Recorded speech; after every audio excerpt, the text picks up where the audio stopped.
हिंदू धर्म में नवरात्रि का विशेष महत्व अश्विन मास के शुक्ल पक्ष की प्रतिपदा तिथि से शारदीय नवरात्रि आरंभ हो गई है, जो 23 अक्टूबर को नवमी तिथि के साथ समाप्त होगी। शारदीय नवरात्रि की अष्टमी और नवमी तिथि का विशेष महत्व है। इन्हें महाअष्टमी और महानवमी भी कहा जाता है। अष्टमी के दिन महागौरी और नवमी के दिन सिद्धिदात्री की पूजा करने का विशेष विधान है। इसके साथ ही इन दिनों में कन्या पूजन करने से शुभ फलों की प्राप्ति होती है। जानिए अष्टमी और नवमी तिथि के दिन किस समय करें कन्या पूजन और साथ ही जानिए विधि। शास्त्रों के अनुसार नवरात्रि की अष्टमी और नवमी तिथि के दिन कन्या पूजन करने का विशेष महत्व है, इसलिए 22 और 23 अक्टूबर को कन्या पूजन कर सकते हैं। महाअष्टमी के दिन कन्या पूजन का शुभ मुहूर्त। अश्विन शुक्ल की दुर्गा अष्टमी 21 अक्टूबर 2023 को रात 9:53 से आरंभ हो रही है, जो 22 अक्टूबर 2023 को शाम 7:58 पर समाप्त हो रही है। ऐसे में अष्टमी के दिन सुबह से लेकर दोपहर तक कन्या पूजन कर सकते हैं।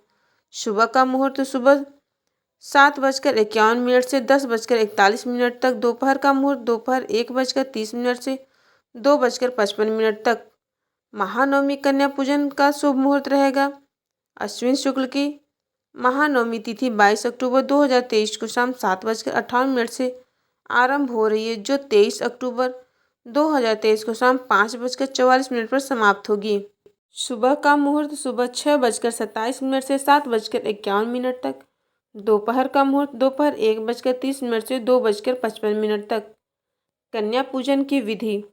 कन्या पूजन करने के लिए एक दिन पहले से ही कंजक को निमंत्रण दिया जाता है। ऐसे में अगर आप अष्टमी को कन्या पूजन कर रहे हैं तो सप्तमी के दिन कन्याओं को सम्मान के साथ न्योता देकर आएंगे। इसके बाद दूसरे दिन श्रद्धा के साथ उन्हें अपने घर लेकर लाएं। फिर एक बड़ी थाली में या अन्य पात्र में पानी में थोड़ा सा दूध और फूल डालें दें और कन्याओं के पैर धोकर साफ कपड़े से पोंछ दें।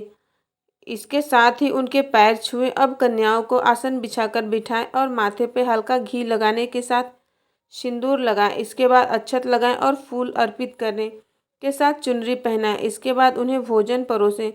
आप उन्हें पूरी, चना, हलवा या फिर अपनी योग्यता के अनुसार खाना खिलाएं। भोजन करने के बाद कन्याओं को गिफ्ट्स के साथ कुछ पैसे दें और पैर छूकर उनका आशीर्वाद लें और भूल चूक के लिए माफ़ी मांग लें। अंत में कन्याओं के हाथ में थोड़े थोड़े कच्चे चावल दें और घर में मौजूद महिला अपने पल्लू में उन्हें ले ले। उसके बाद कन्याओं को सम्मान के साथ विदा करें।